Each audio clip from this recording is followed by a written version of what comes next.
Greetings, fellow investigators, and welcome to our video podcast, Into the Darkness, where my friends and I are playing the Delta Green role-playing game. I'm your host, Thom Raley. The scenario is Writhe. It was written by Dr. Lex Hurley, who is also our handler, and this is episode 3. We have a trigger warning. This game contains parasites, infestation, body horror, loss of agency, and watch at your own risk. Our recap will be given by Keith Craig as his character Agent Dish. So without any further delay, let's begin our journey into the darkness. Keith? There are times in your life when you look back and you realize this was the worst choice I ever made. That occurred to me the day I agreed to join Delta Green. They came into the CDC where I was working happily, just investigating diseases that could wipe out mankind, and wrote me in to look into far stranger things. I wish I was just researching Ebola. It seemed much kinder. Investigating the murder of this young woman has not surprisingly led to many strange discoveries. When we entered the apartment, a man's body was found. It was completely eviscerated. His intestines piled up next to him. Duty had a bad reaction to this, but he kept assuring us that everything was fine and not to worry about it. But I've seen the look of stress in someone's face before, and he is stressed to the max. The window was open, and it looked like someone had fled out the window. When you looked out, you could see a indentation in the grass and some light tracks leading away. Duty and Deception decided to head down to follow the tracks. They headed toward the industrial area of town, but they lost the trail. Looking around the apartment, we found a hand. I guess the remains of a hand.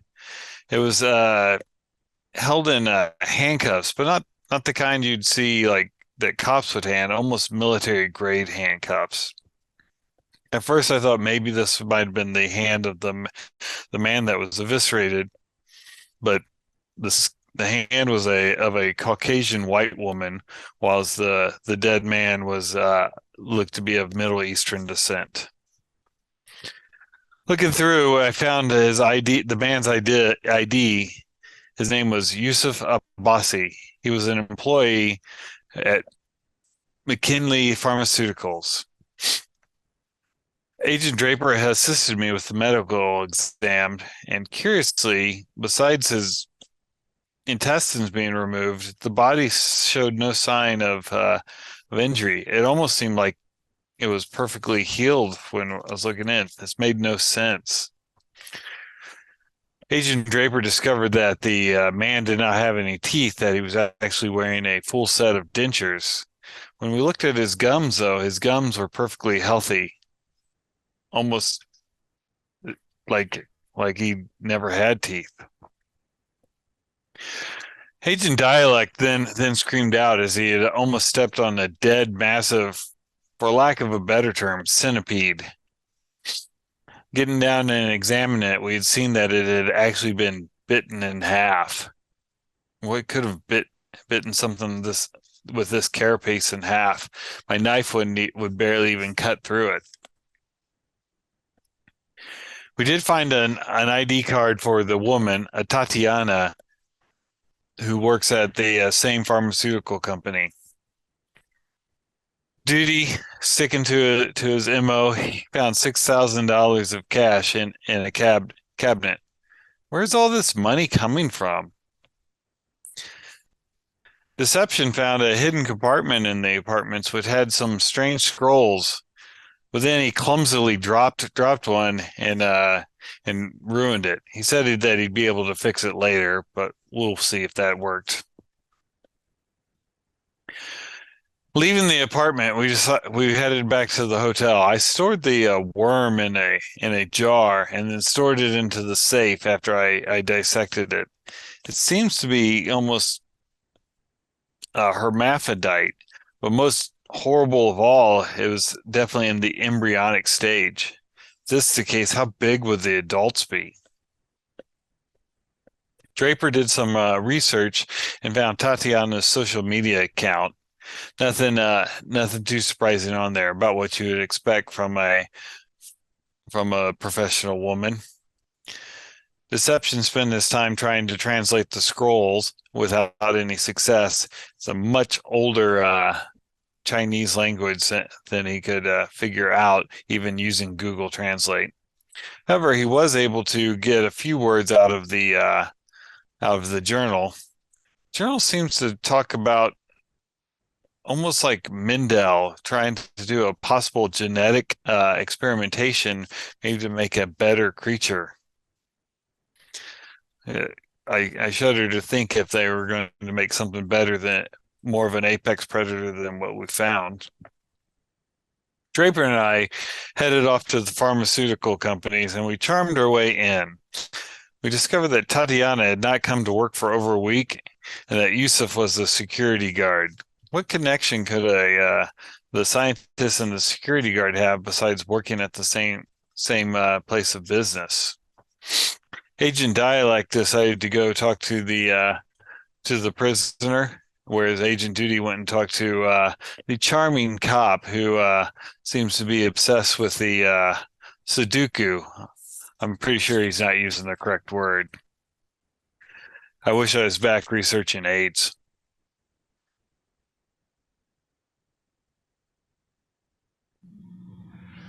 And with that, we're going to pick up right where we left off last week. Dialect. You are sitting on one side of plexiglass looking at a very pale, thin, sickly Timothy Hodges. He's answering your questions as best he can. He just seems tired, unwell.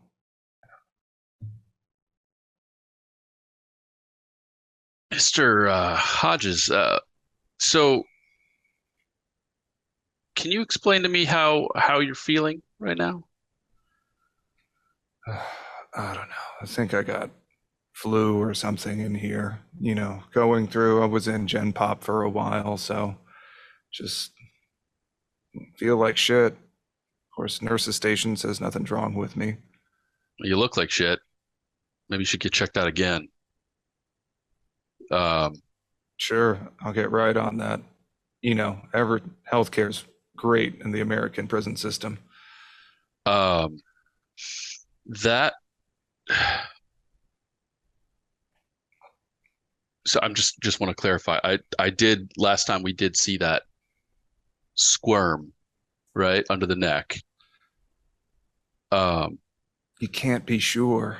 It could have just been a vein rolling over as he was swallowing, or it's so hard to tell. I think that you should probably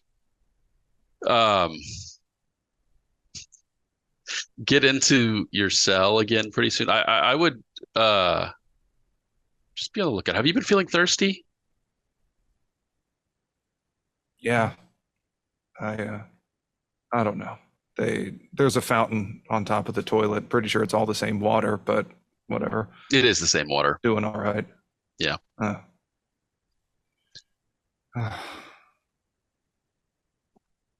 So anything I don't know. It feels weird to ask if there's anything that can help my case. I can just swear she was dead. I didn't kill the girl, but no one's gonna fucking believe me one way or another.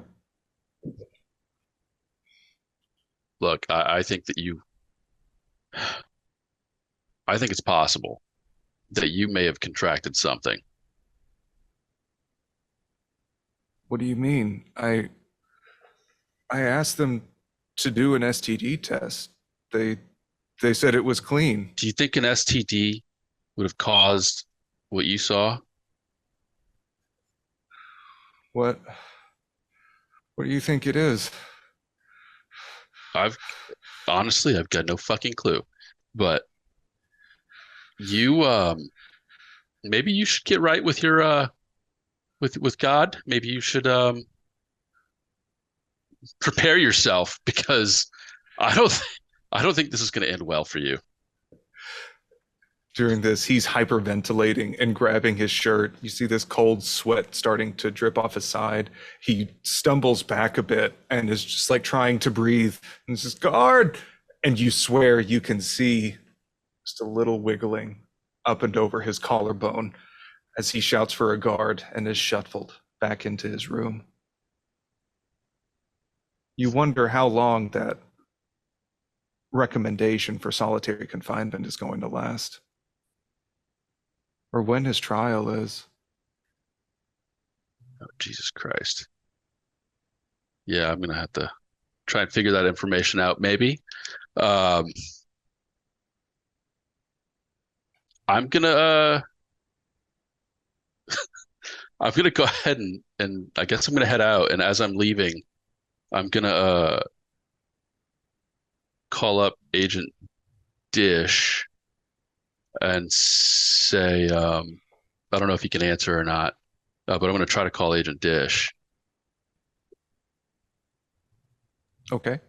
And on that, we will hand the camera over to Dish and I believe Draper at McKinley Pharmaceuticals. The receptionist is sort of ushering you inside a bit and directing you towards a man about average height, black male, shaves his head, looks like he eats well and doesn't have to worry about bills too much, and turns to you with a bright smile and says, "Oh, well, who's this?" Oh, pleasure to meet you. My name is Dr. Schupter with the CDC, and this is Officer. He goes and shakes your hand. Teddy Daniels, nice to meet you. I'm the manager around here. Wonderful to meet you. So, what's the CDC and officer doing here? Is this some sort of inspection I don't know about? We keep everything above board here in this facility. We know. We've always gotten good inspections from you and all. No, we're looking into a possible contagious disease, not to do with the facility, but with some of your employees and all. Oh God, is this like a COVID thing? Yeah. Not COVID exactly, but that'd probably be the best way to describe it. Not an airborne disease, fortunately, but we're trying to see if maybe it has a life cycle on their desks past. Jesus. Susan, can you get us some masks? Great. She gets the free blue scratchy masks, hands them over, goes to a sanitizer dispenser on the wall. All right. Well, sure. Just anything that we need. Should I tell the other employees? No need to start a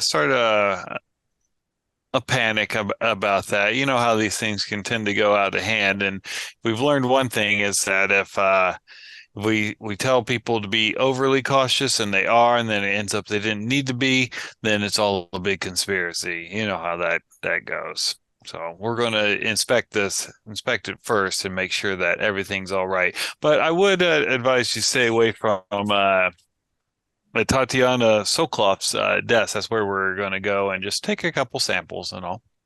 Is that why she hasn't been in for work? We've tried calling, but she hasn't responded. Oh. Yeah. Oh. Well, actually, yes, Teddy it was, right? We've been trying to figure out her whereabouts. This last week in particular is very crucial. It's that's what I'm trying to investigate, is where she's been, who she's contacted. Well, resources at your disposal. We take the safety and health of our employees very seriously. We had a big issue with everything going to work from home, is we need to continue producing pharmaceuticals for the rest of America. So this is something I want to get locked down as quick as possible. Employees have to file travel notices. To my knowledge, she hasn't been going to party in Brazil or whatever people do. I haven't known if she's traveled or anything. Of course, if she's driven, I can't control for that. Are you her direct supervisor? I am, yes. Do you know who she works with or who she's close to in the company? Well, I mean, he kind of scratches his chin and thinks a bit.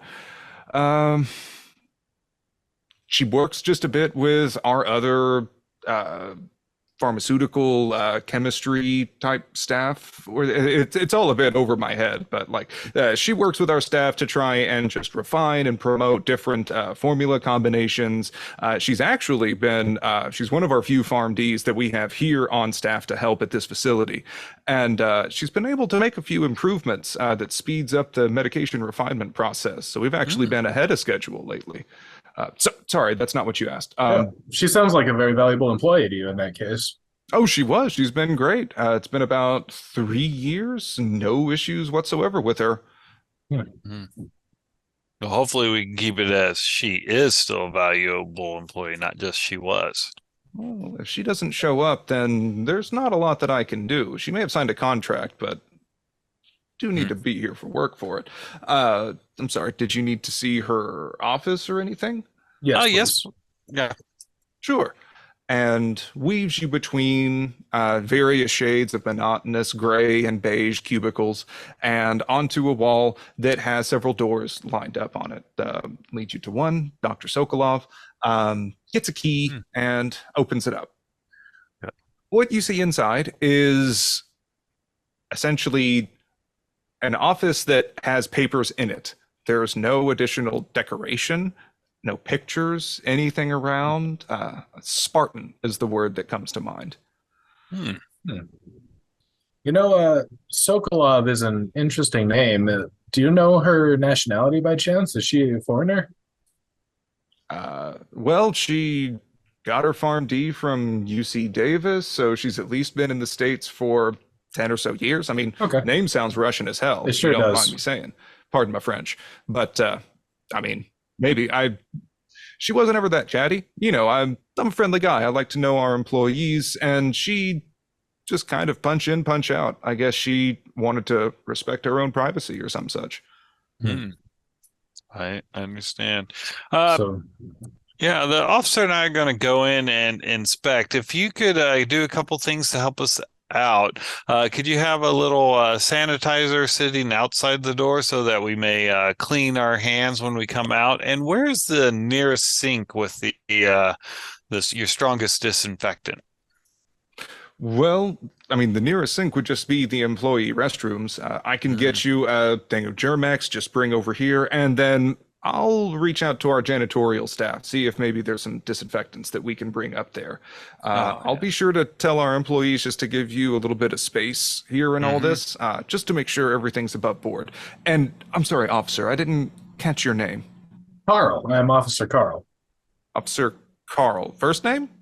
That is my first name, yes. You have two first names? Okay, I got it. All right. Well, sure. I'll get right on that, give you two some space. Yeah. And he walks away. Dish, your phone rings. Yeah. Look at it, see who it is. I don't know if you would have Agent Dialect as your contact, Probably not. but it's your other work phone. Hello?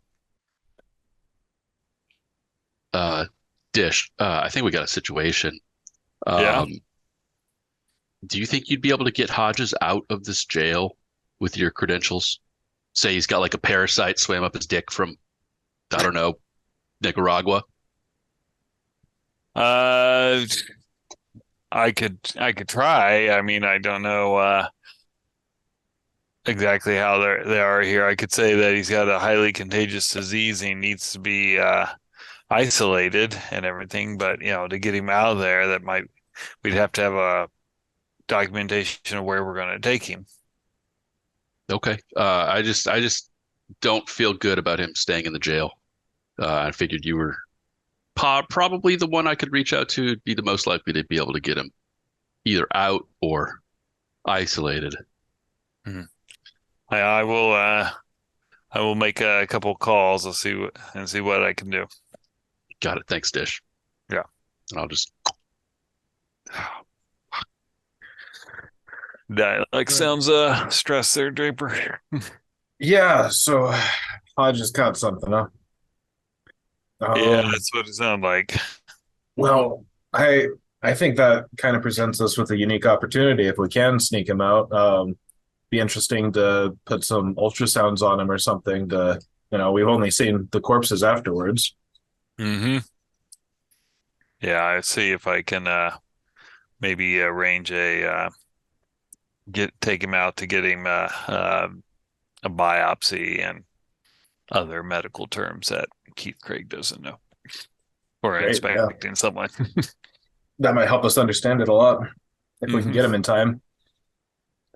Yeah. All right. What are both of your search skills? Base 20. 50. Okay. Go ahead and roll it for me. Okay. As I'm just assuming, politely tossing the office. Yeah. 37 is fail. Okay. 55 seems like a really bad fail. So, as you are searching around the room, pulling out the drawers and the cabinet space, the papers and things are formal work forms for McKinley Pharmaceuticals. Seems that she's just involved in production and oversight. New chemicals are coming in shipments, allocating different measures and combinations and keeping track. All this sorts of paperwork, extremely tedious stuff. As you are looking through the interior, Dish, you are trying to get in on her work computer to sort of evaluate if there's any sort of incoming, outgoing communications. Draper, you're scrounging around through the desk, pulling out. You see that there's lots of, in the center drawer, paper clips, office supplies, things like that. Reaching your hand inside, you find your finger gets stuck on something, sort of like a pin that's sticking out. You pull it or take it out of the drawer and see that it's a badge, employee ID badge, that says Second Chances with the name Tiffany engraved under it. As you're pulling this out, maybe furrowing your brow a bit, Dish really feels like he can hack that password and didn't know that McKinley Pharmaceuticals has a very strict alert system in terms of 3 failed password attempts. And as the computer locks up and a little alarm starts going off, you look up to see that Teddy was just bringing that thing of Germax back inside, or back near the door, and opens it up. Like, whoa, hey, sorry, what's going on in here? I thought you were here to look for a physical contagion or something. We don't. That is protected private information for the company. Oh, yeah, but she would have been touching your keyboard the most. So I was trying to see if there was any skin flakes that would have scraped off into there. And I think while I was kind of digging around, I probably pressed a couple of the keys and thought I was I'm not a computer guy. I understand I got a secretary that kind of helps me out with that. I'll give you a persuade roll to see if he's going to buy that. Yeah. If you're doing a Gattaca skin cell sweep. Oh, where'd that dice go? I just kept swabbing the enter button. Yeah. Yeah. It is a pass. 57 out of 60. Okay, that's a very good pass, as he exhales a bit and it's like, well, I think I'm just going to stay here and help you out in case you all need any additional assistance in terms of your searching around for contagious vectors. Don't you need like a petri dish or swabs or something? I mean, I've only seen TV shows, but Oh yeah, that's a common misperception. Kind of like how the TV shows will make it seem like lie detector tests are foolproof. But yeah, I'll pat one of my patches, like my sacks, and say like, "Oh, we've already taken the samples that we need." Yeah. And is there anything else that you need here to analyze those things? Does this look like a vector that I need to be aware of for my employees' health and safety? Well, we got kind of sidetracked earlier. Just if there's any coworker that she works with on the daily or something, as far as people that might know where she's been this last week that we could try to talk to. Sure.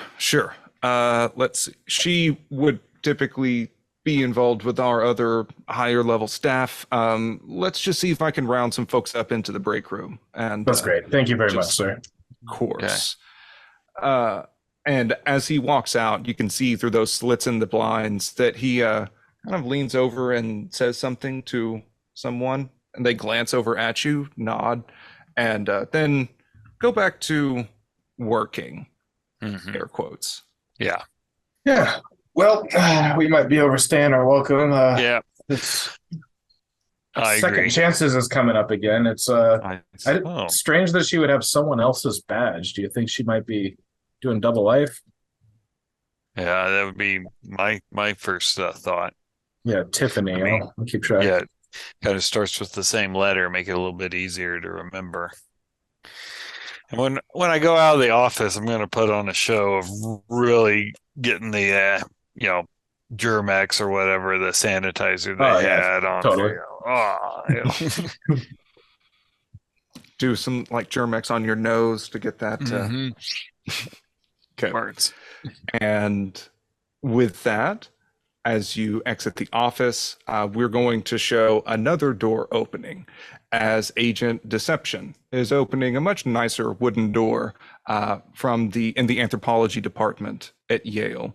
I believe you were interested in finding someone to help you translate a couple of documents. But yeah, wouldn't have thought the anthropology department, but maybe the linguistics department, if there was such a thing. Well, but maybe you an happened anthropologist to might know. ask around a bit. Yeah, you asked around a bit on campus and found that there was Professor Daniel Lin that was specialized in Chinese anthropology, specifically around the Han Dynasty and a little bit earlier, if I use that term right. Oh, around the Ming Dynasty. I apologize. So, good morning, Mr. Lin, Professor Lin. Dr. Lin, yes. How can I help you? Hi. I'm actually part of a small team doing an investigation on a rather odd murder. And as a detective, we found certain documents that seemed very odd to us. They look very old, Chinese, I think. I don't really know my letters, my kanji or anything like that, but would you have a look at those for me and tell me if they mean anything important? He kind of scratches his salt and pepper hair. I suppose, is this something for an ongoing investigation? Do I need to sign anything? At the moment, no, but because we don't even know if this is evidence of anything. But it might be some part of there were some very odd cultic-like aspects to the case that I'm not really at liberty to discuss, but Cultic? Sort of religious overtones to the whole thing. Well, what are cults but religions we don't yet understand? Sure, I can take a look at it. Let me show you. Yeah, bring it over here to this table. Okay, I have multiple. Mm-hmm. So I very carefully unroll these. You can see they're quite old. He looks very surprised once you actually bring these out and is like, oh, God, you were just carrying this. Okay, please put these gloves on, and gives you a pair of white cotton gloves. Yeah. And then puts them on and much more carefully sort of spreads this document out. Has a lot of hoeing and humming, sort of evaluating it, and says, well, you're certainly right that this is old. This is something before the Ming Dynasty. I'd certainly venture prior to, well, the document itself, it's unless we do something like carbon dating, it's difficult to get an idea for, but the style of the characters and text, it seems to be maybe Song or earlier, around 1000 AD or so. It appears to be monks' meditation mantras and guides, referencing. That's interesting. It was in a concealed room that looked like there was like a prayer corner. I don't know what you'd call it, and they were hung from the ceiling, just hung there. Oh, yes, that would make sense then. Yes, these appear to be. Oh, they're faded, but typically. I used Photoshop to enhance focused the things, and I'll show him the copies that I made. Yeah. And so sort of talking while reading through it, he's like, well, typically in more focused guided meditation, this would be something for someone to sit and focus on in order to direct all of their energies to. This was much more common around monks, This references Lama Ibrahim. That's weird. Huh. Ibrahim. That sounds Jewish. This is certainly not Chinese, and I've never heard of a Lama named Ibrahim, but I guess we're all full of surprises today. These characters holding your Photoshop printout is references transcending planes, seeking knowledge and enlightenment. But this isn't a reference to Buddhism or Buddhist planes. It's talking about a physical place, something that the spirit and the body can travel to or view. References danger, the denizens on the plane, and some detail. It's cut off, but references several of the mantras seem to be more protective, almost to guard oneself. And he looks at, you have two of the scrolls that are more or less intact, and so looking at it, magnifying glass and whatnot, that he can say this one focuses more on the protection angle, this one seems to be more on this transcendence and for lack of a better word, teleportation. But again, these are more mantras and areas for focused meditation. Okay, so at what point, and now this would, you still think it's in the Buddhist sort of period? This certainly is not. So something older. Around, or at least different. I'm now regretting my smart remark earlier. This does seem a bit culty, for lack of a better word. This certainly is not referencing a Lama Ibrahim and dangerous denizens in other planes to travel. Now, I know that you're a very busy man. This doesn't seem like any organized religion. I know that you're a very busy man, but currently, these are part of an investigation. But if I could ask for your discretion, do you think you could do a more thorough analysis of these if I left these with you? As long as you didn't discuss them with anyone, at least not until the case is finished, and then I can think of no better place than in the hands of an archaeologist. Anthropologist, but an anthropologist, a scholar of these sort of things. He probably is attached to a museum or something somewhere. What is your human? A human. 50. Okay. That's enough to see that, like, he's he sort of swallows and is trying to hold his composure a bit, but seems excited in terms of, yes, of course, I would relish the chance to be able to examine these. I am currently writing a grant, and my time is a bit scarce at the moment. How long could I potentially examine these? And would I be allowed to take photographs? How much could you do in a day or two? Like 3 days? That's going to depend, but I understand my time is short. Do you mind if I can perform some scans and tests on these to perhaps be able to better read the contents? Yes. Please, yeah, you're the expert. I would only ask that you keep them safe. Make sure that that word doesn't get out, because I'm absolutely sure that where we took them from, they're not going to be able to find them again. It's almost completely random that I'm here. But I would like at least some sort of report from you in a few days. And of course, do you have ultimately a card?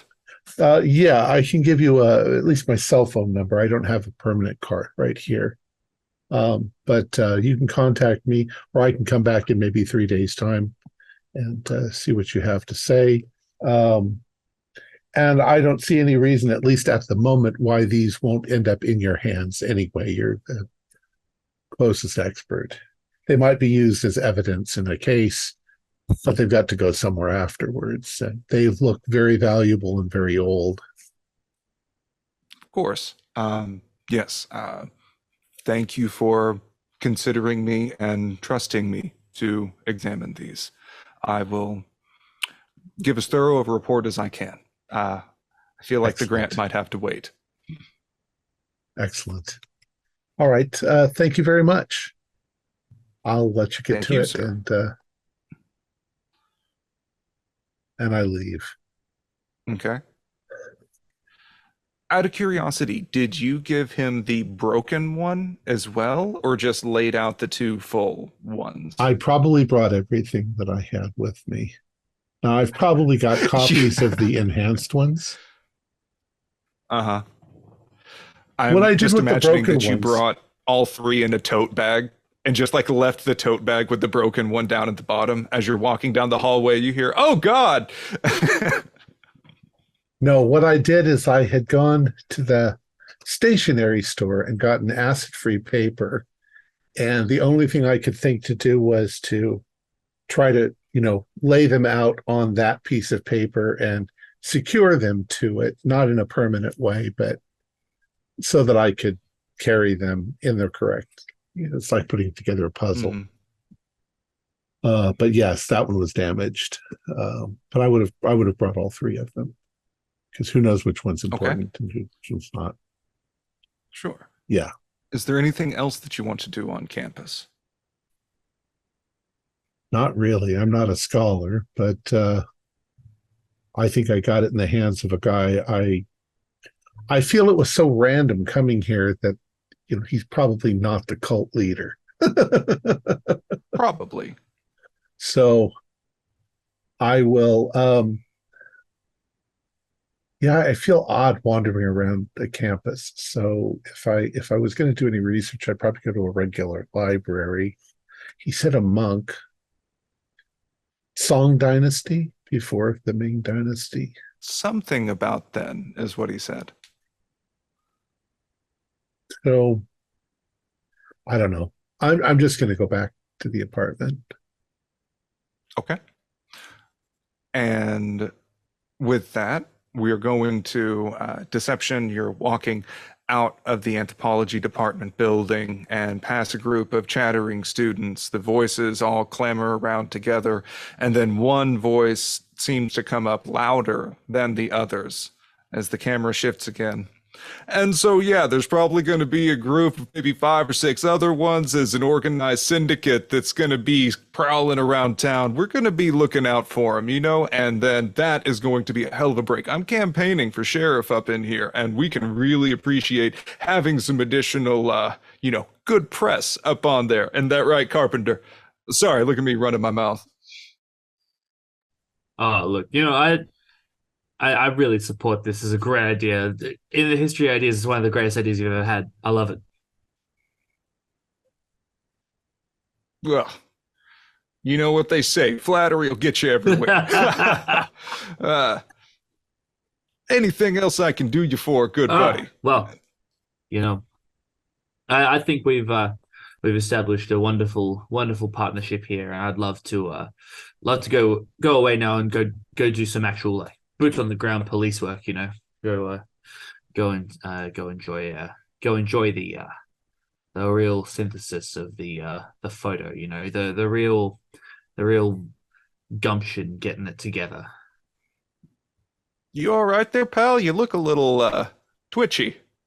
Need some coffee? Well, my good friend, I have eaten so many donuts and drunk so much coffee in the last hour and a half of our conversation that I am currently flooded with energy, and I would absolutely love to now go take that under control, if you know what I mean. Love the enthusiasm. Go get him, Tiger. And with that, I will summarily leave the police station and head back to the apartment. And just to clarify, because Deception mentioned the apartment too, which apartment are you talking about? I would like to head back to our base of operations. I meant hotel, yeah. Okay, gotcha. I was just like, are you going to go back to the Tatiana's apartment? Sorry, Got it. I am mixing games here with no worries. The previous game that I have played. I just want to head back to the base of operations because I'm more or less just sort of waiting for everyone else to come back, and hopefully Angus gets a call back. That's basically what I've got right now. I've done my legwork to cover everyone else and just sort of now waiting for more. Gotcha. So then we're going to smash cut back as Duty walks past the break room. We're going to look at a similar table, and Dish and Draper can be guided in by Teddy. Just says, all right, so these are, I just assume, Tatiana's main co-workers. People kind of nod lightly. So yeah, any of you feeling under the weather, everything all good? We're a family here, so we really care about your health and well-being. You can see some roll their eyes and just nod pleasantly, like, yeah, fine. No intestinal cramps recently popping up with any of you? They just kind of shake their heads. No. It's a varied group. Just a couple of white folks, couple of Asian folks, and just kind of nodding, looking around, all maybe 40s-ish or so. Well, some of the symptoms we're looking for is blood in the stools, and I'm not talking just a couple drips or anything. I'm talking like, full on black as black can be stools, because you almost have an internal bleeding going on. Any of you been having that looking down after you get done? One of the doctors sitting there was like halfway through a bite of a powdered donut and then just stops and sets it down. No. Good. That's good. Disappointed. I'm gonna kind of start kind of like looking at it, and like, you don't mind if I feel you right here, looking for as you go to reach over, one of the people sitting in a chair says, shouldn't you be wearing gloves for that? Well, we think that actually with our hand sanitized and stuff, it's a little bit better. Don't worry, I'll wash it after each one and all. I'm not gonna be shoving my finger up your nose or anything. Just feeling it for your lymph nodes. That's real delicate. Mm-hmm. Okay. What are both of your humans? 10%. I'm at 30. Okay, you can go ahead and roll for this one then. Oh, 36. 63. Close. Okay. And so you can sort of check around on their lymph nodes.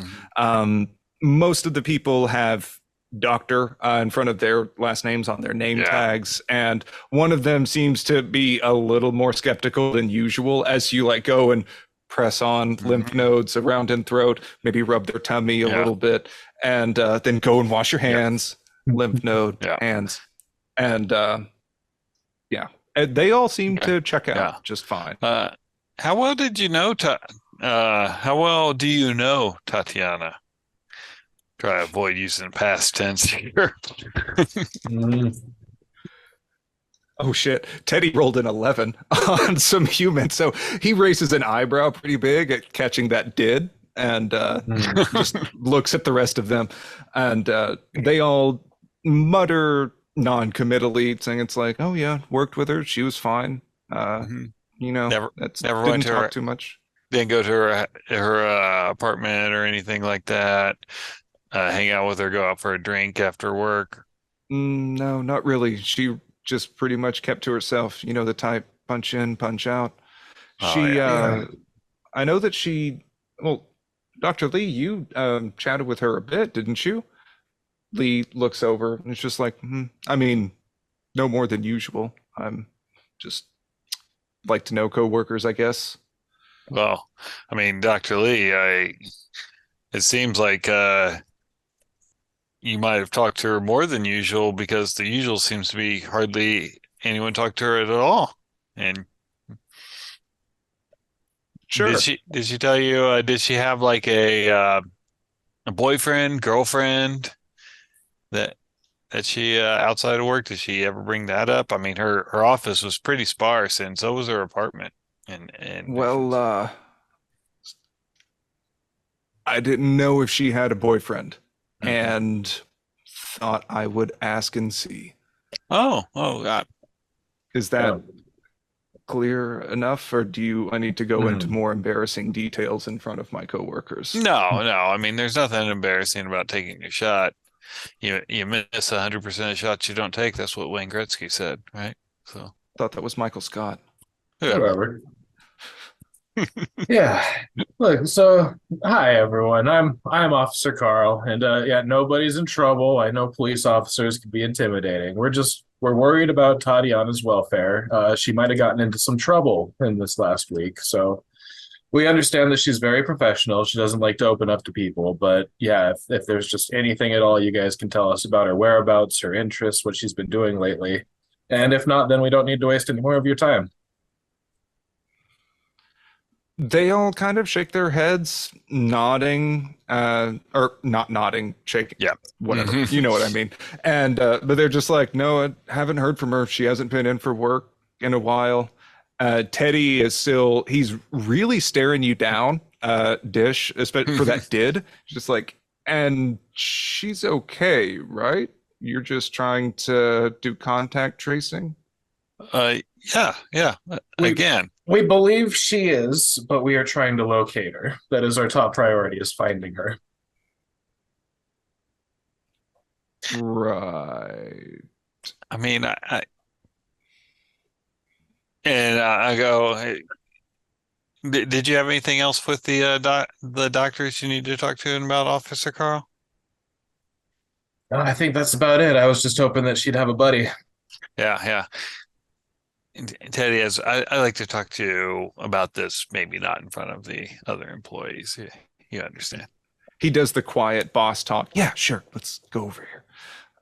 And lead you to, he'll probably just take you to his office and shut the door, close the blinds. All right. Cut to the chase. What's really going on here? Well, the chase is that there is someone dead, and it's not Tatiana, but there was a different employee. Yes, a different employee is passed on, and there was remains at the apartment that we fear are Tatiana's. He stops with just holding his mug. A different employee here? Yeah. How did you not open with that? Uh, Who? Well, it's an active investigation. That's why we didn't open with that. What was his name, Officer Carl? It was Yusef Abbasi. I believe he worked security for you. Yusuf. Yeah. He was a strong silent type, just work security. He's dead?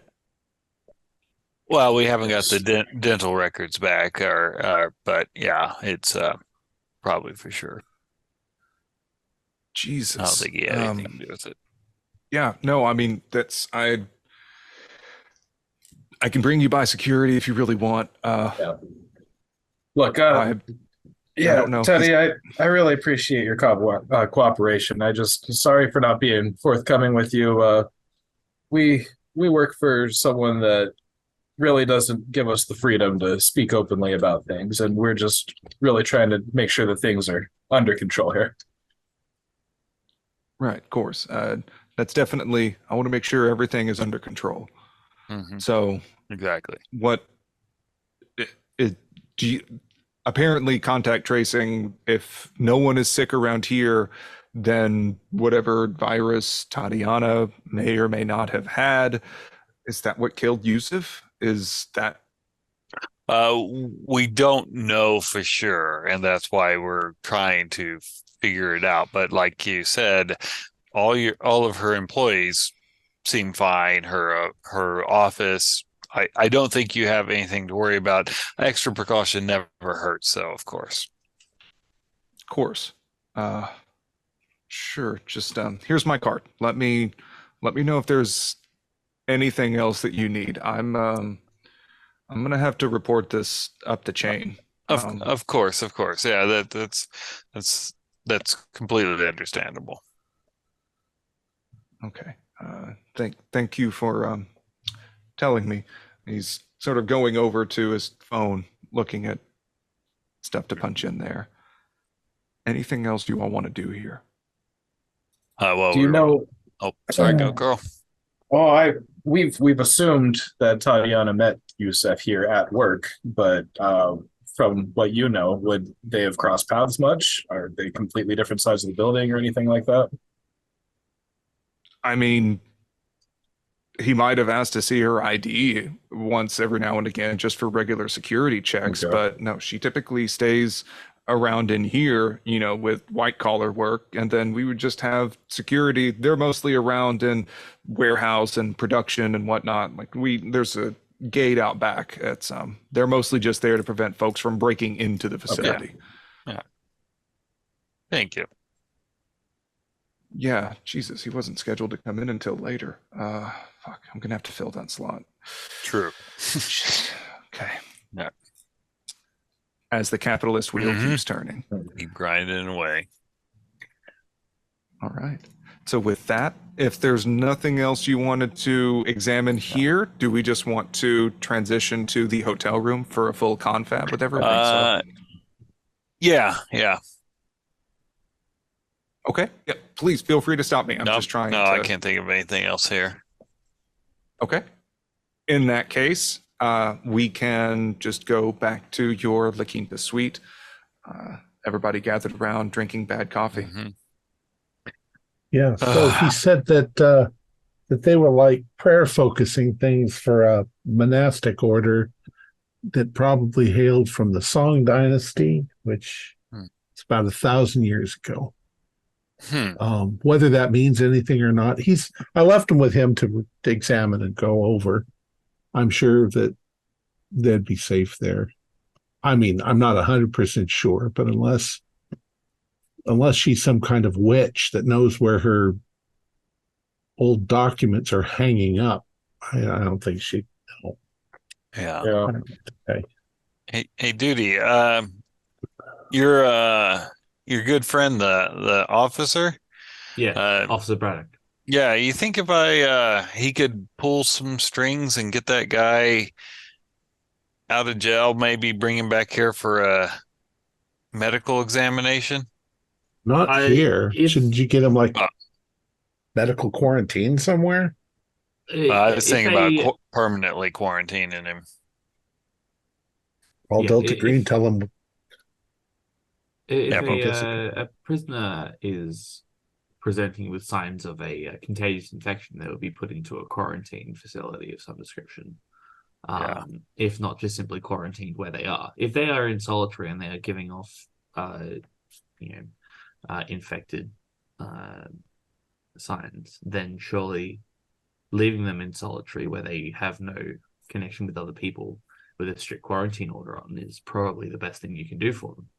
Yeah, but we're I'm just worried leaving him to about. die in that but- case, and we could learn from him while he's alive. No. Those believe me, prison cells, there might be solitary confinement. That just means that the human can't get out.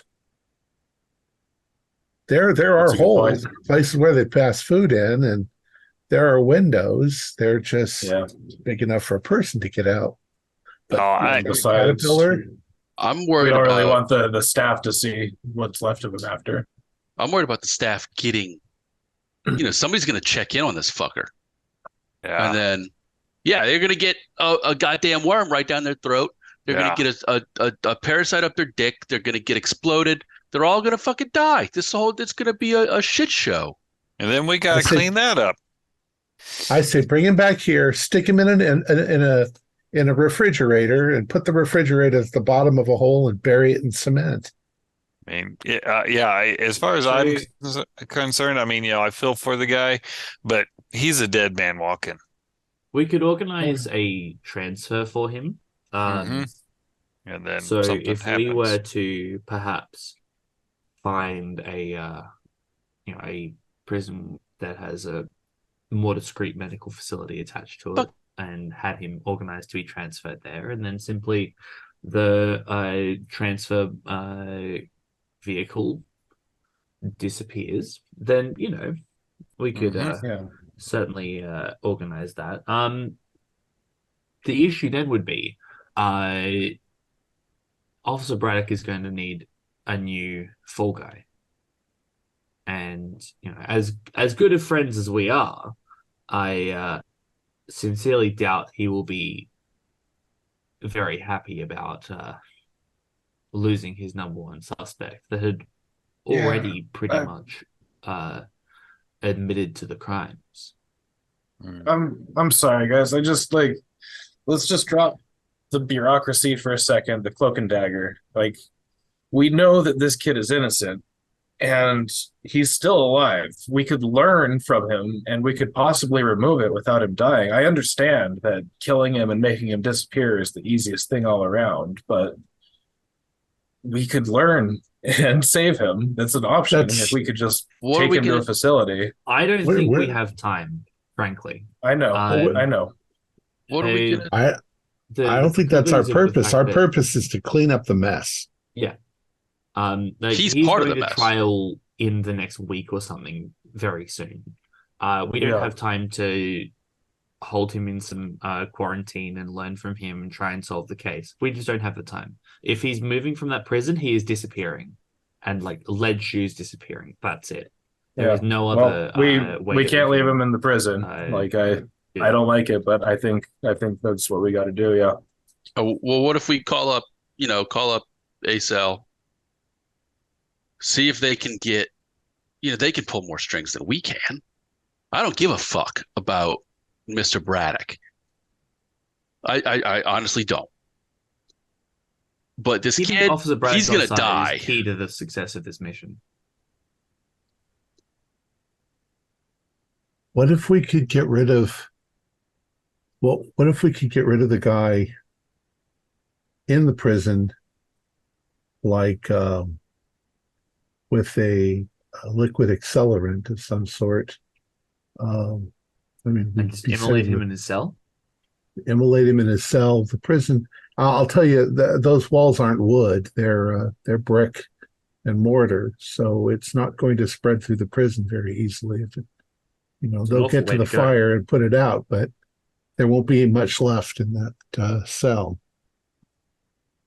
Make it look Well, like if he was making an escape attempt or something and set well, himself even on fire. if we could, if he were then to set on fire, we could then have an angle of these things catch on fire themselves. They have there's some weird,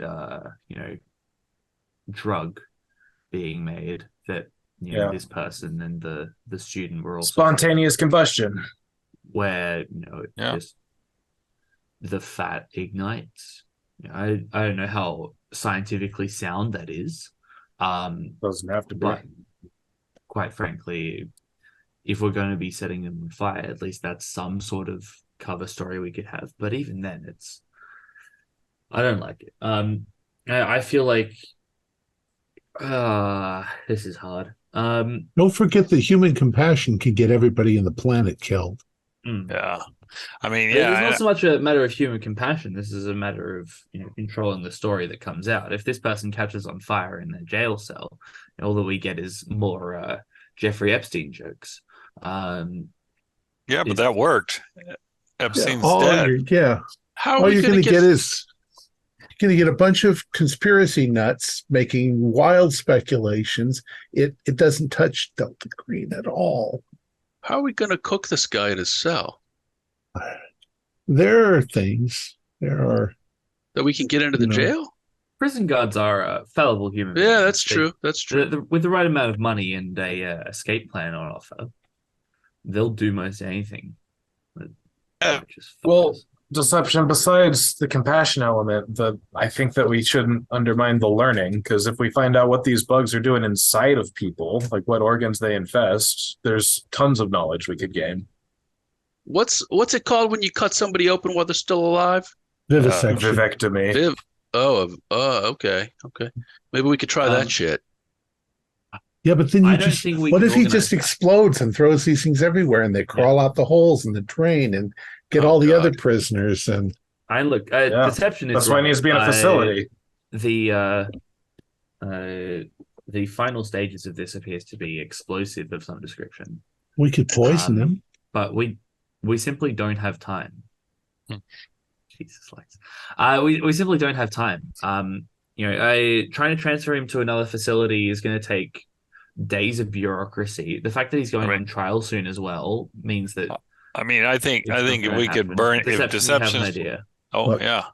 You know who they don't know? They don't know the ambulance guys. Mm-hmm.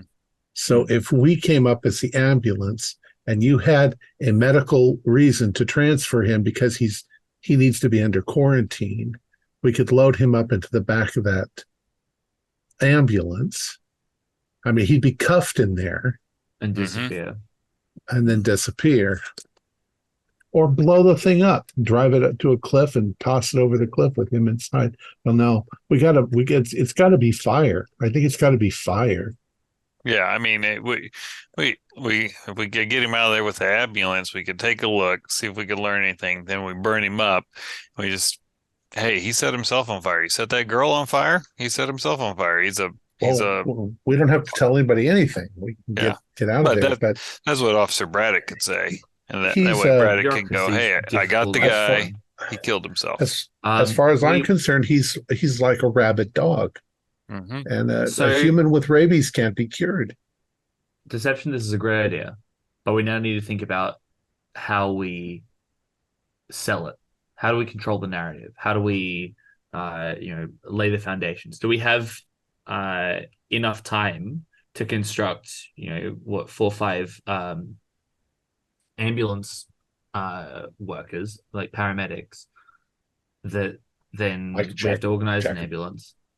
I could steal an ambulance. We need to get in contact with our handler, I think, to try and organize this and see if we can get these identities made up so that when this ambulance disappears with, these people in it, unless we just kidnap some paramedics and then they're responsible for this too, but then this is spiraling a little bit now. Well, speaking of time, we have a monster to hunt. That's where our real priority should be, because this isn't done yet. Yeah, we we've got could 2 we could issues. call DG and just have another team come take him away and not have a problem, whether they choose to research him or assassinate him, whatever. I think the answers lie with the Second Chances group. It's extremely suspicious to me that this lady would have all of these tax documents relating to them, and then for all of you were taking initiative on that, right? Very, very vague. Yes, I rang up under the guise of an Angus who is in need of help because there's no other fucking information for anything. But okay, we didn't find much at her office, but she has a name tag for a Tiffany that works there, so it seems that she might be, It's not her name. I mean, whether she's doing this for fun or to find victims, I don't know, but to me it seems like she might be playing them. Actually, Draper, you pharmaceuticals on these homeless people. You guys are touching on an important point. What's the point? What's the point of what is this person doing? Are they just fucking around with people? Do they want to destroy the world? Or are they testing some weird thing on people? Were they testing something in the pharmaceutical place and it's gotten out of hand? Because somebody got infected and got was out. All business. She's a very professional woman. Her supervisor told us that she was adapting chemical, like she was rearranging the like creating new drugs and stuff. So it seems to me that with how busy she's been, it kind of seems likely that in this last week something might have overtaken her and completely changed who she is. One thing that's bothered me all the time is that last one. Were these 2 people that were both infected fighting each other, trying to kill each other? Is there some rival thing going on here? And what's with the dress with the tail hole? And it's a stinger hole. That's how she's stabbing people. Well, and we've also got this ancient Chinese connection, with a secret prayer room. Are we also dealing with 2 different types of gut critters? We got little worms, a bunch of little green worms, and we got one big centipede worm. I think that they're the same thing and that they're just the gut worms, the little ones. They're like the zygote format, for lack of a better term, than the big one's embryonic size, and that's why it bursts out. What if it's like the dragon lady? What if she's the dragon lady? She's half dragon, half human, like in the movies. This is I think I saw that dragons, dude. I don't know. Some movies are based on old legends and stuff. Right. So we need to contact the handler, I think, and get some advice. Yeah, some direction. Yes. Yeah. And then let's get a hold of it and see if they can get a team to get that dude out of there. Then I think we need to go to Second Chances because that seems to be where it's pointing.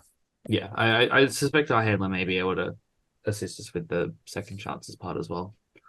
And what is the Second Chances place? Is that so Second Chances help homeless people, and they they have some very vague language on their communications that say they have locations all across the US. No specifics on the locations, and when you try and call them up, they're a very generic, like robotic voice sort of deal. But yes, I retrieve a burner phone. I will call the handler. Okay. All right. So you can go down to a 7-Eleven, pick up another just burner minute phone, and call up Agent Carlisle. It rings a couple of times, and you get a reply. Well, before they say hello, the call is answered, and you hear this pop, pop, sound that really comes in over the speakers. Carlisle's voice. What is it?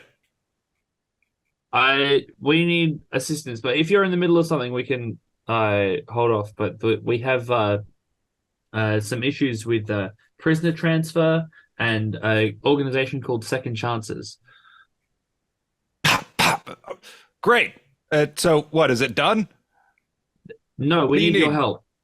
Agent Carl, we can call back when you're not so otherwise. I may not be alive when you call back. What do you need?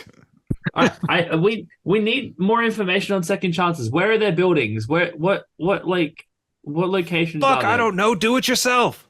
Fuck, we're trying to find that shit, man. We need an ambulance to pick up the prisoner and then make him disappear.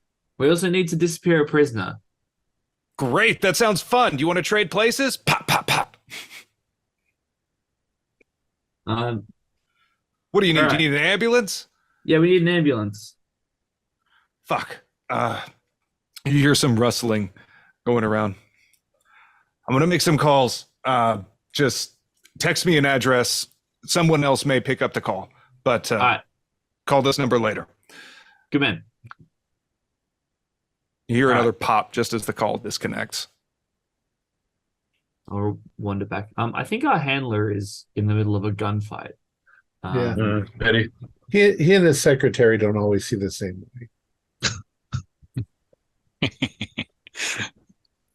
So yeah, we have an ambulance coming. I presume we don't want to send it to this location. We'll send it to an out of town location and go pick it up after that. But yeah, so I will find a warehouse or something out in town outskirts, send it there, and then go pick it up. A big gigantic acrylic cube to put him in if you want to watch him explode.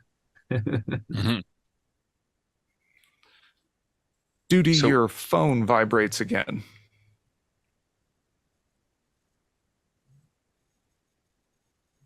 Hello? It's a man's voice. Seems pretty calm.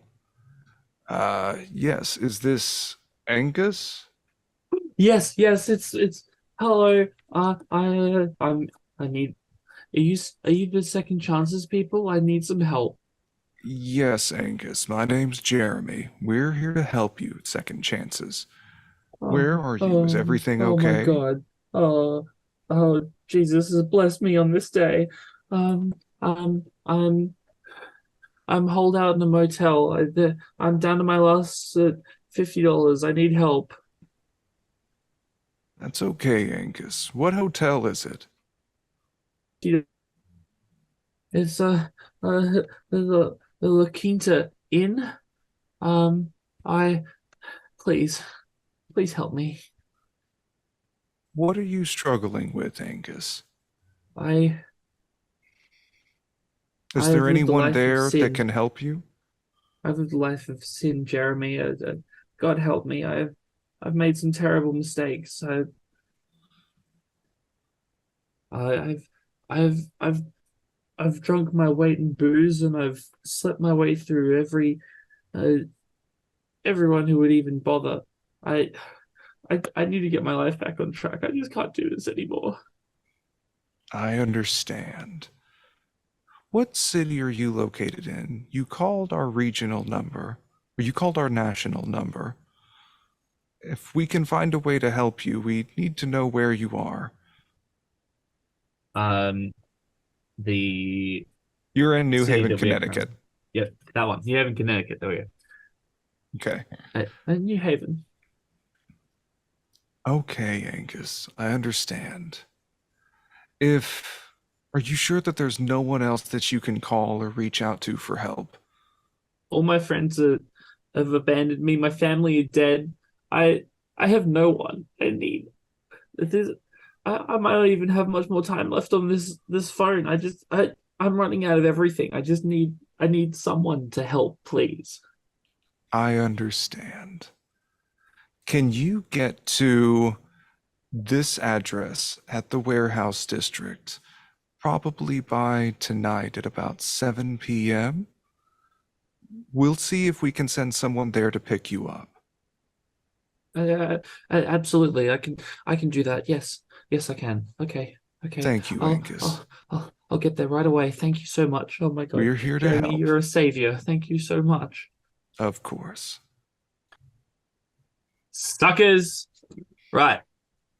Wow, I almost believe that you had some real problems. I've got our second chances, bastards. We're doing an ambush, fellas.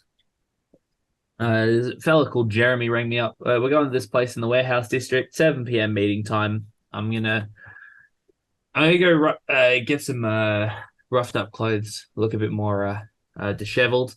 Real quick, Dialect, can you just punch me in the face real quick? Oh, gladly. And I'll just swing at him. Pop him right in the nose. All right. What's your strength? Let's check. Strength is 13 or 65. Okay. Give me a D4. A 1.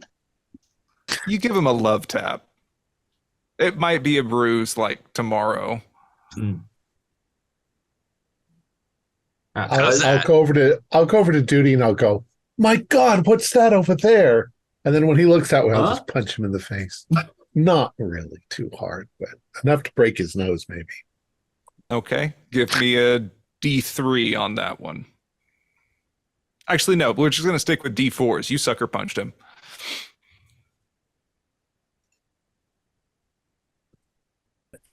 One. I guess we just love him too much. Yeah, you just It's so the sunglasses. You keep strong. trying to give him shiners, and God damn it, those sunglasses just keep blocking your fist. He keeps them on all the time. hang on, Duty. Hang on. Let the doctor handle it. I open up the fridge and hit him in the face with one of the courtesy beer bottles. All right. Pour the beer over him so that he smells like that. Somebody piss on him too. Yeah. No. Oh, that's going to give you a bonus on your disguise roll to seem like poor homeless guy down on his luck. Yep. Nice. All right. What time is it? Like noon? I would say it's about maybe afternoon at this point. You could have a few hours until about 7 p.m. Okay. So what is the plan here?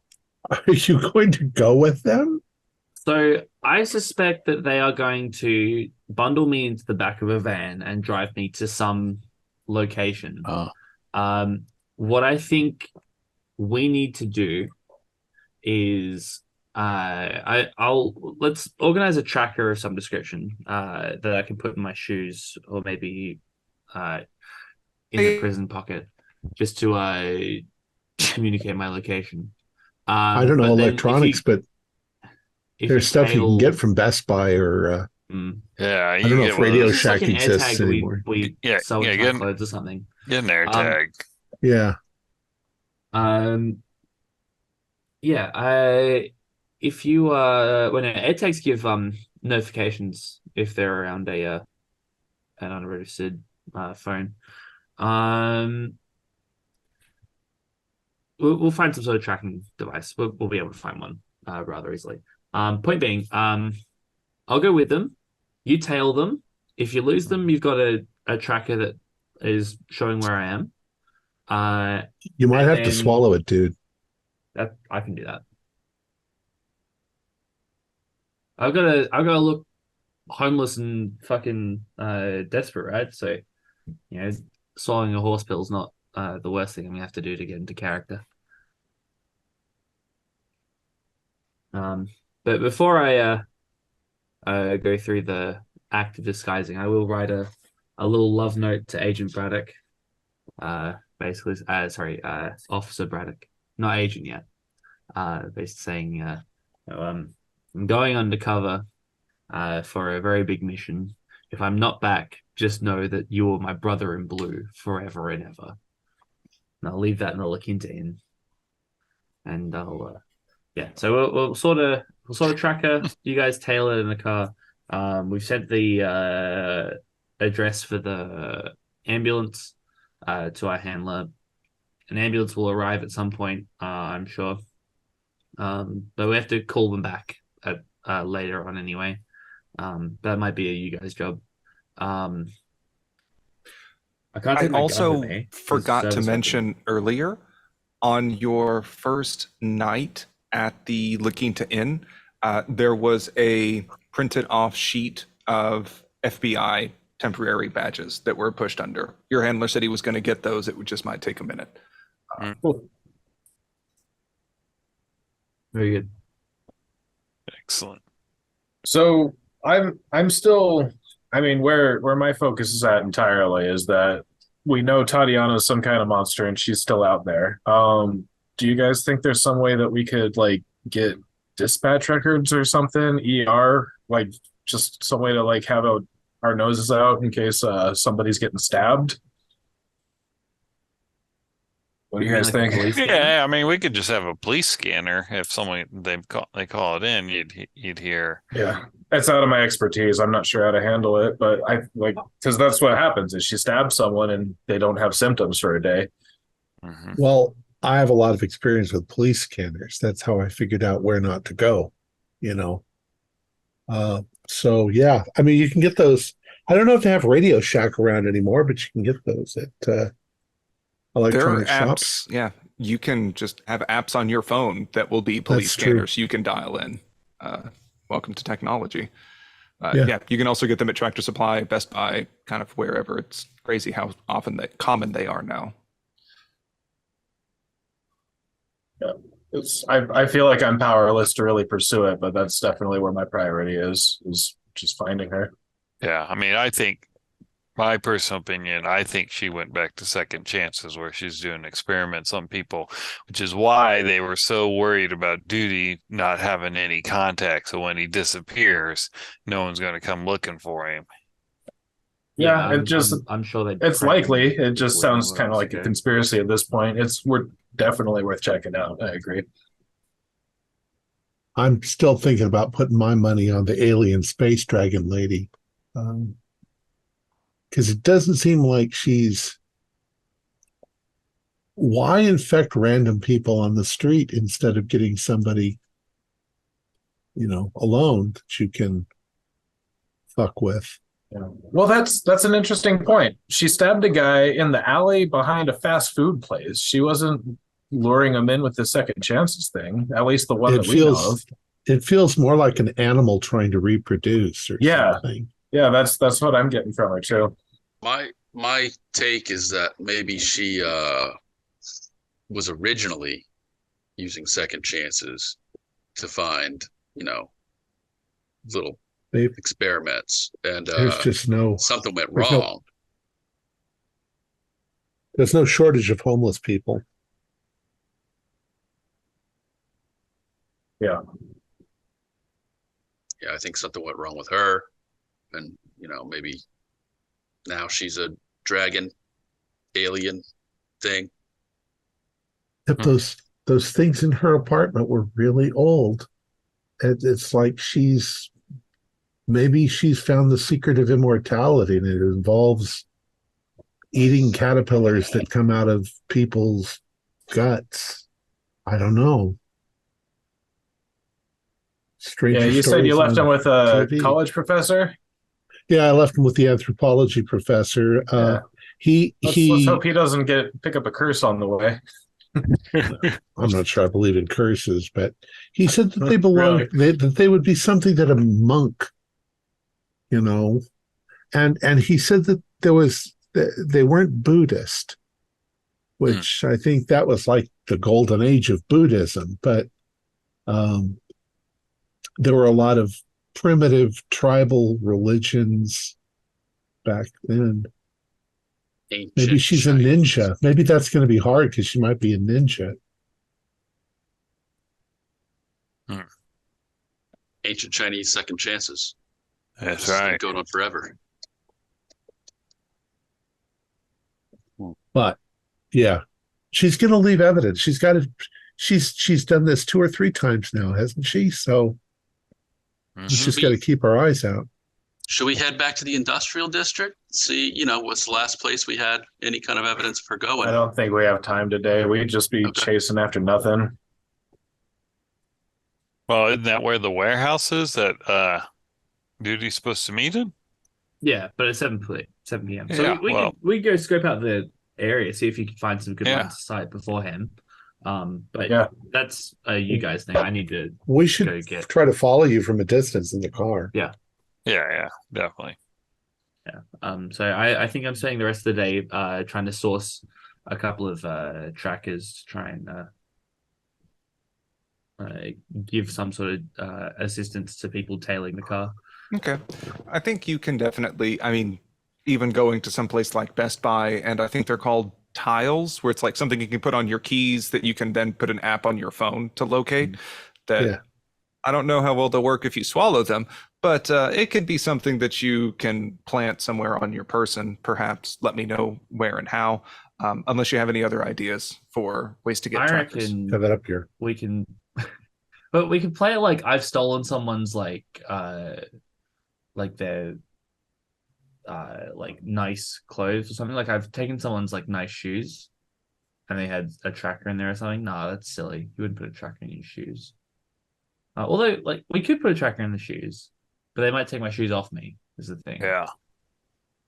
It's got to go in the butt. It's got to go in your. Yeah, you got to swallow it. It's going.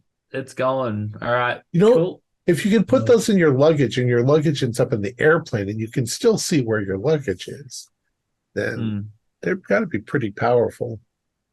All right. Well, I might give myself Okay. cancer, but I'm gonna swallow the tile. It scratches really hard on the way down. It's about like 1.5 inches square, if I remember right. So Oh yeah. Don't have chew. fun with that. Look, Agent Duty's timeline is limited, regardless. I didn't tracker actually breaking think you'd down his swallow it. stomach is the least of his concerns, I think. But yes, Mhm. all right. So we'll pair the apps. We'll make sure they can actually detect. And, Sure. You can test it out, and for the price of potentially scraping your esophagus all the way down, yes, you can have a tile that works. The app will detect you for some amount of time. Hopefully, it doesn't get digested too easily. Yeah. I guess digested, and the batteries are going to eat me out from. Oh dear, they're going to eat me from the inside out.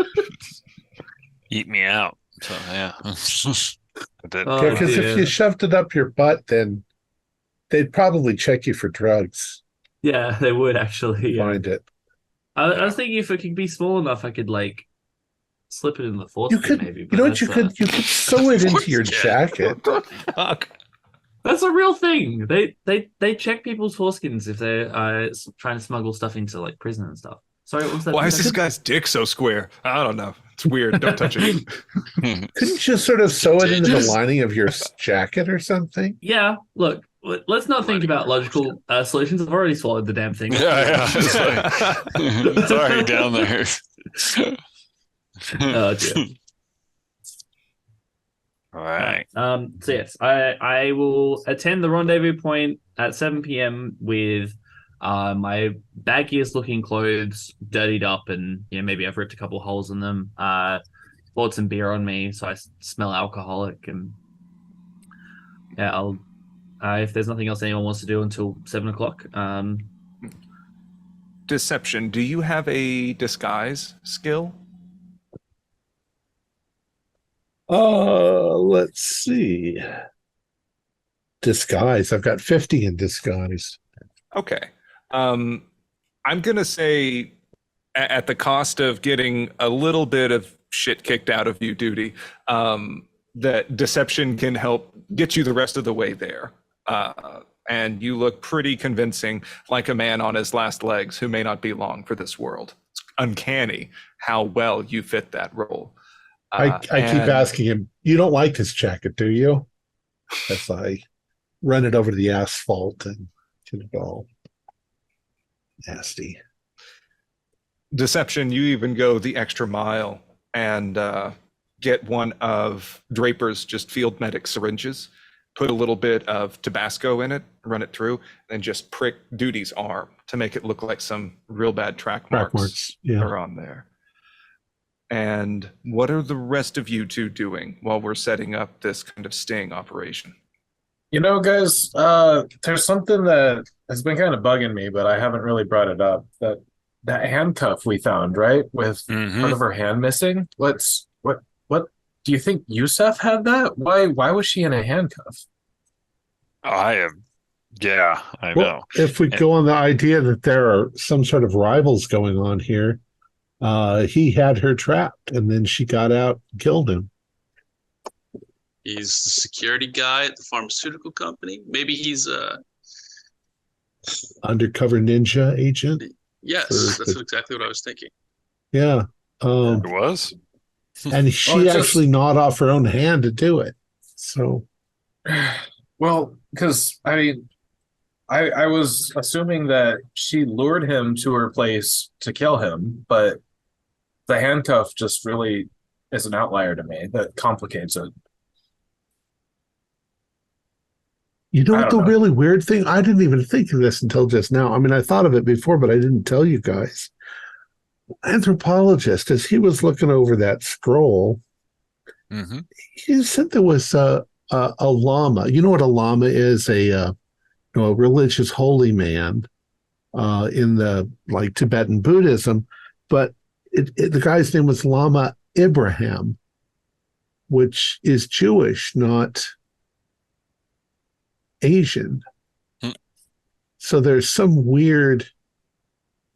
maybe some weird religious connection.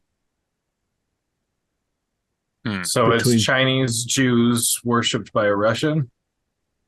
Chinese Jews. This starts to sound like, something like the conspiracy, like the protocols I think of Officer Zion Braddock or mentioned a something. podcast episode about that.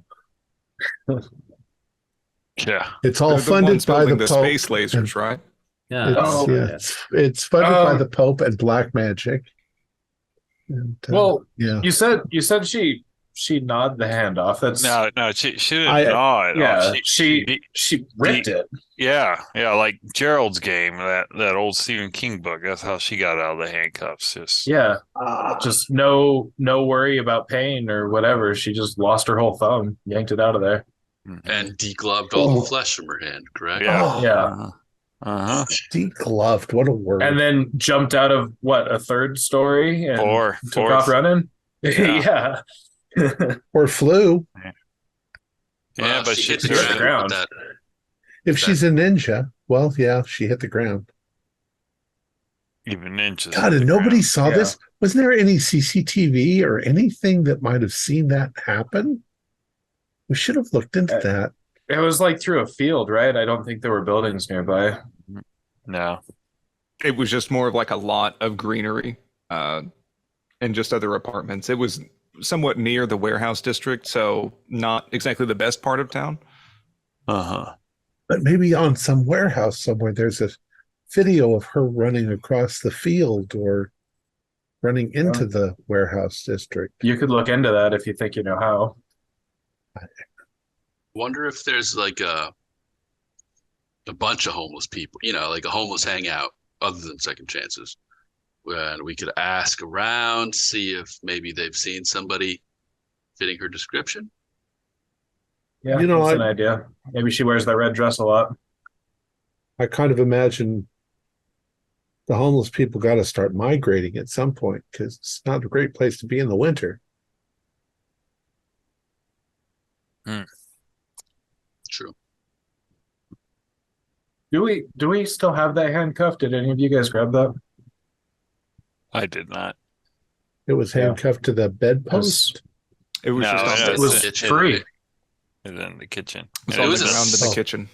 It was a serious handcuff. It was not just regular old police handcuffs. I think we right? picked up the hands. There's something with it. So she wasn't handcuffed to anything. No. So she could have been handcuffed like this and gone Well, then how did she get the other hand out? She didn't. The then it would still be on her hand. The other cuff was not closed. one of the cuffs was closed, and that's where the little pile of fun was laying around Yeah, it. that's right. And Then the other one was still open. He was trying to cuff her when she When she bolted. attacked, yeah. Yeah. You think he would have something that hardcore, just a security gig? He would have Sex had stuff. a key. She could have killed him, taken the key, and taken the damn thing off instead of ripping her hand out. It's Yeah. weird. Yeah, I don't think that came from the security guard. It had to Yeah. happen before she left, obviously, because it's there. Yeah, I'm sure we grabbed the handcuff. We wouldn't want to leave that there. Do you think she cuffed herself and then her mind changed Like after her transformation? If she was changing back and forth, then don't you think Tatiana would surface and ask for help or something? I don't know about back and forth. Maybe just one change. I don't know. Possibly. well, Yeah, I'm at a loss. yeah. I mean, we're doing this second chance to sting thing. Hopefully it works out, but I've been running through all the details here. I feel like It we was just gotta find her. pre-existent because her clothing seems to indicate that she was something else. Yeah. I mean, why do you have That's true. an odd and it wasn't like it was ripped in the dress. It was like it was sewn into the dress. Yeah, it was. Did it have like a proper like hemming around the hole? Oh, It okay, did. that is Yeah. strange.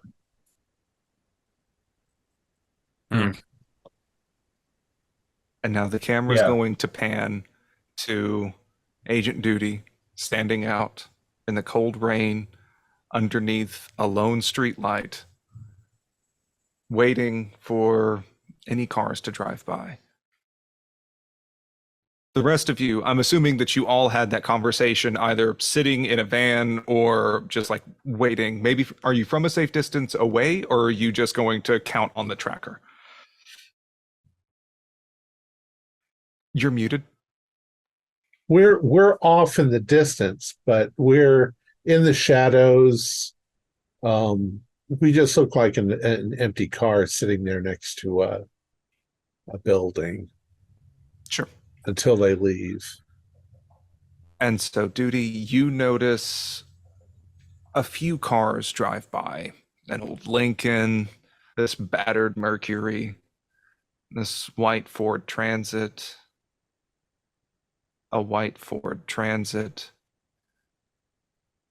And then it pulls up and stops next to you.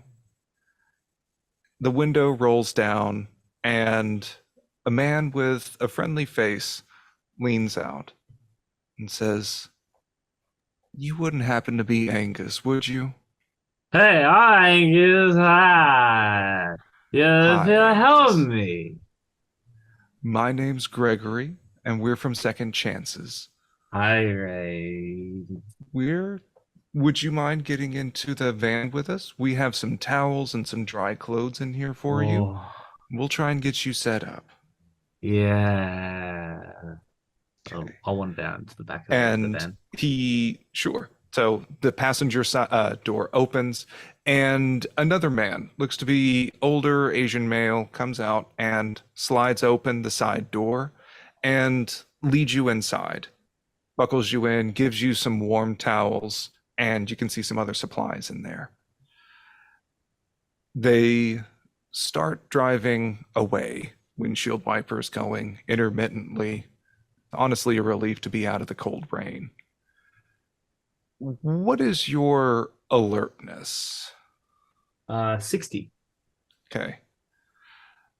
They turn the radio up a bit as you're driving.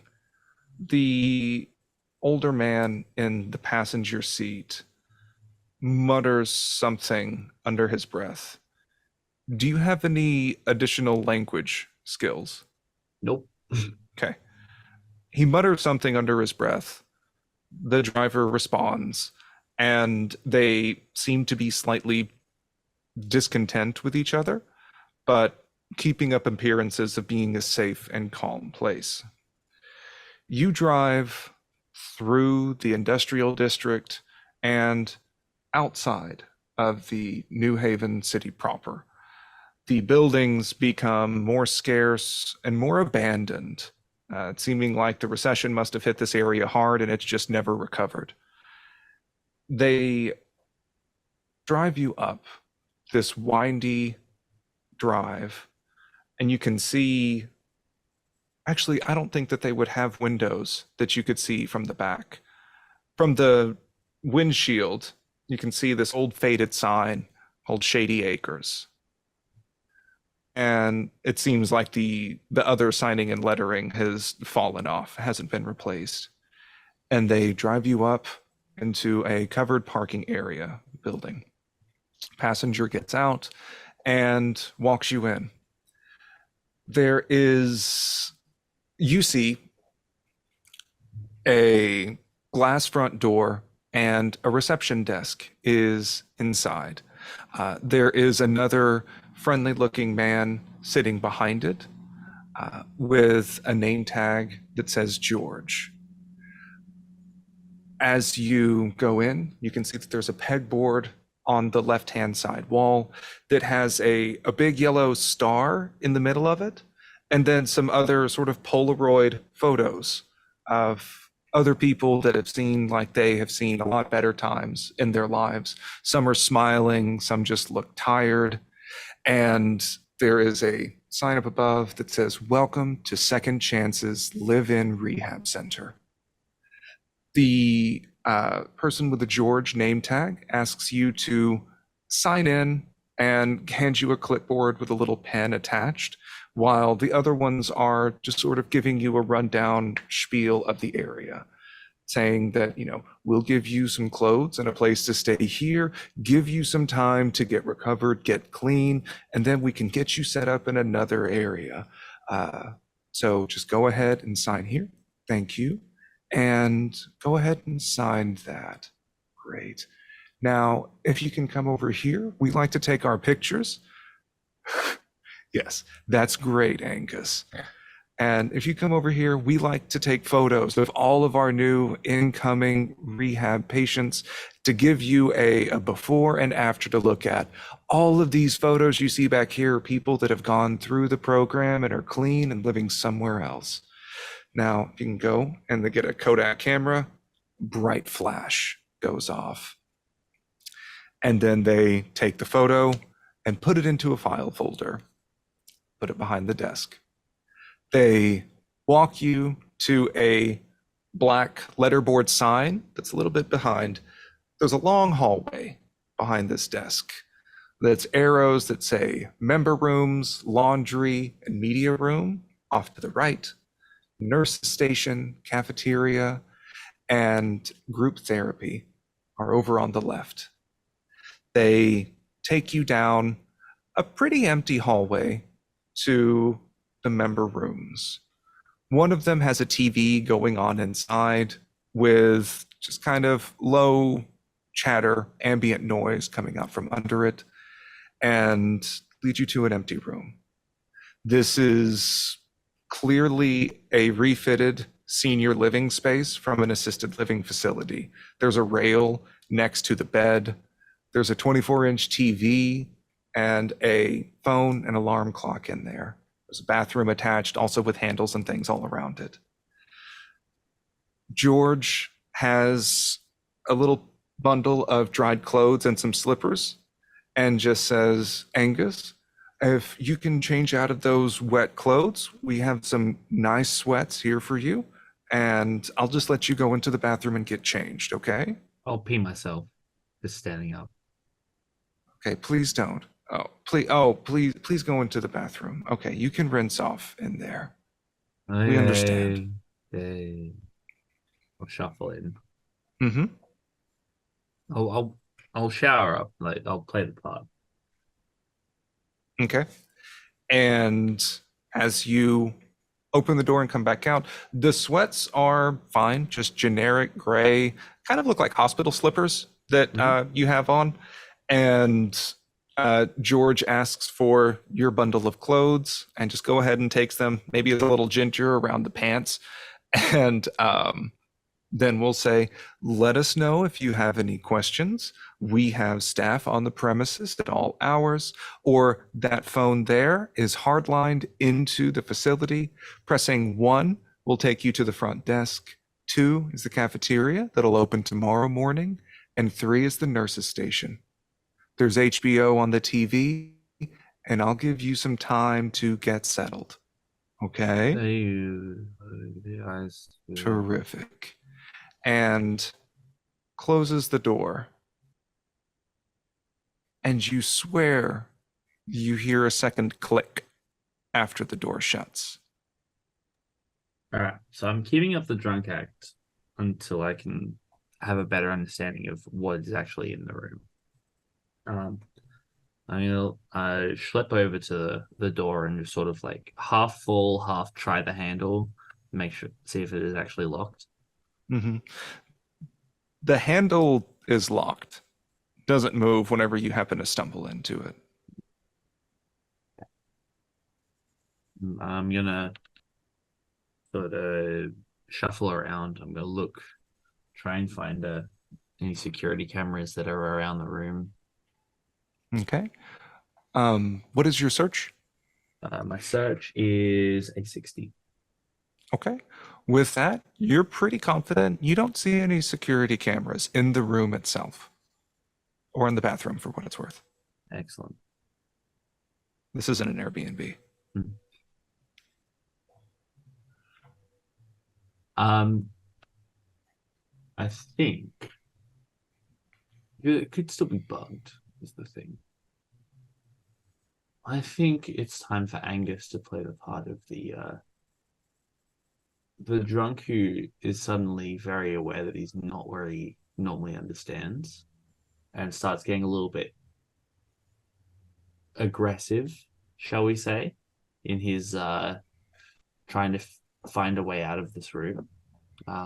Start turning things over. I'm not actually trying to escape. I'm just trying to look to see if there are any bugs in the room. Sure. Any sort of surveillance devices that may be present.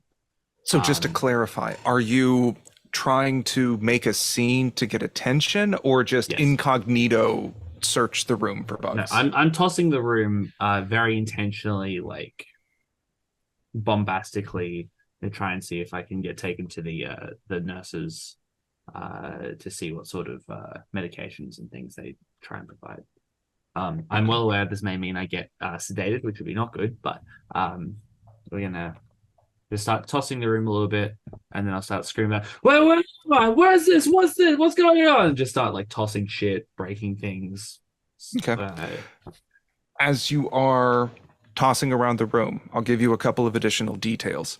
The windows are, you can see that reinforced mesh sort of shadowing through from the street lights outside and does not budge whenever you are roaming around or kind of fiddling around with it. After a little bit of shouting and commotion, the door opens again with George holding a hand somewhat behind his back. Says, Angus, everything okay in here?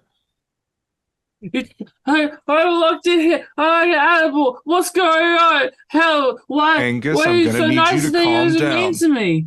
I'm going to need you to calm down now. I'm gonna try and push past him and run into the hallway. Okay.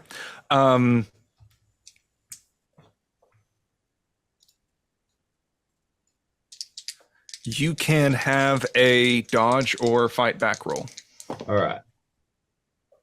I believe this is going to be. Oh no, I'm gonna try and like fight and actually like shove him out of the way. I'm gonna shove him. Okay. I rolled 54, which is a success. I rolled a 54 as well. Weird. I have no idea how to do that in the rules, so let's just have a roll off again. There's a bit of a struggle, Sounds good and to you're me. evenly matched because fuck, I don't know what to do. I rolled 38, which is a success again. I rolled a 100. Ooh. So I will let you decide what you're going to do. Gregory is trying to put a hypodermic needle into your neck, potentially as a sedative to calm yourself down. As you're struggling around, he seems like he knows what he's doing, and you can sense a little bit of like, I'll just leave it at he seems to know what he's doing.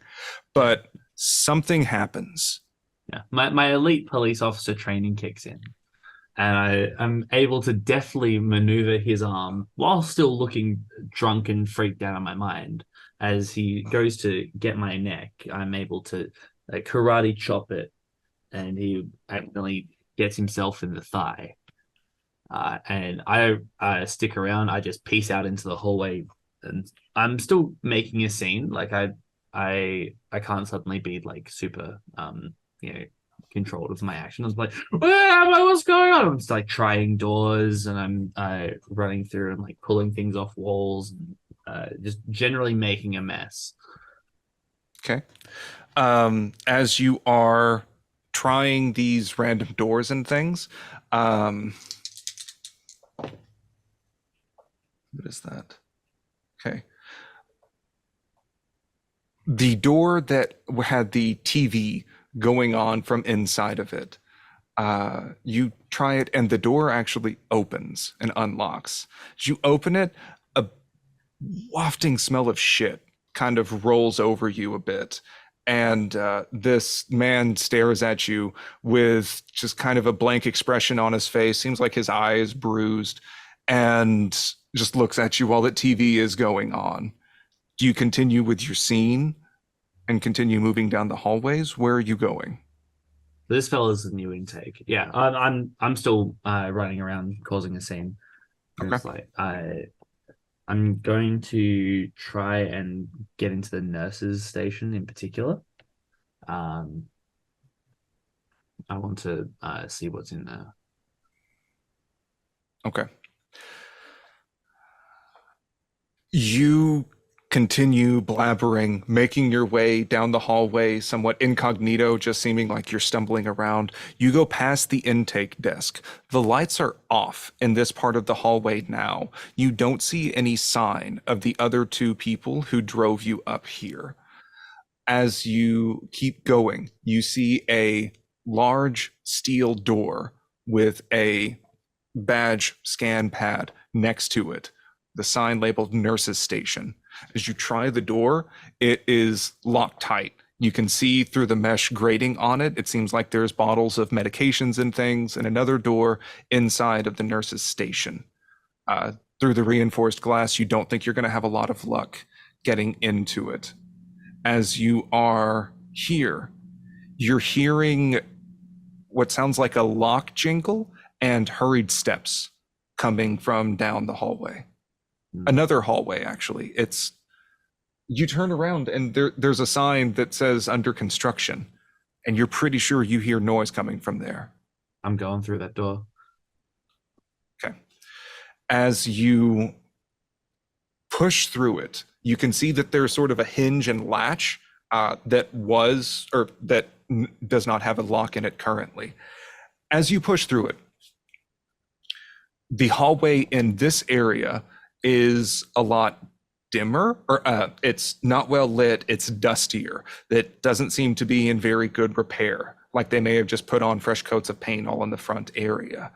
And you hear, in between your echoes of yammering and yelling, this groaning down in the hallway a bit. There's a light from further down, and you see two people coming out of it. They're the ones who drove you here. And they're rushing towards you. Yeah, I'm rushing towards them. I'm still playing the part as best I can as this drunk idiot. But if they attempt to grab me, I will be 100% attacking them back. Okay. So in this case, yes, they are coming towards you. Both of their hands are open, essentially, to try and just field you off. You can go ahead and essentially buy forward a dodge or fight back. I'm attacking them. Okay. 63 is not a success. Oh dear. Okay. A 40 is a success on one, who, as you try and take a swing, grabs your arm and immediately pins it back behind you, stretching your wrist to the point of almost breaking. You swear you can hear your radius and ulna croaking. The other one is going to just put some pressure around on your neck, and as your lights are starting to fade to black, you can still hear this dull groaning like wounded animals in the hallway ahead of you as you fall asleep.